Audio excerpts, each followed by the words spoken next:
कृषी मंत्री दत्तात्रय भरणे यांनी सोलापूर जिल्ह्यातील माढा आणि मोहोळ तालुक्यात अतिवृष्टी पाहणी दौरा केला। त्यावेळी त्यांना शेतकऱ्यांच्या पूरग्रस्तांच्या आक्रोशाला सामोरं जावं लागलं।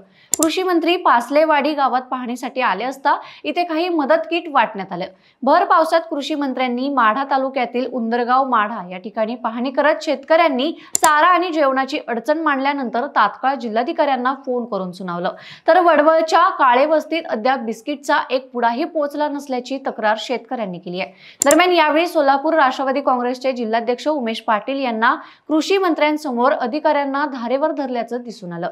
लोकांच्या जेवणाची आणि प्राण्यांसाठी चाऱ्याची व्यवस्था करण्यासाठी सूचना कृषी मंत्र्यांनी केली। शेतकऱ्यावर आलेले हे खूप मोठे संकट आहे, याची आम्हाला जाणीव आहे।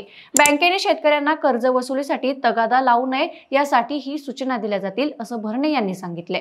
नुकसानग्रस्त भागात तातडीने 5,000 रुपये आणि इतर मदत पोहोचवली जाईल असं कृषी मंत्री म्हणाले। मात्र अद्यापही मदतीची केवळ घोषणाच होत असल्याचं दिसून येते।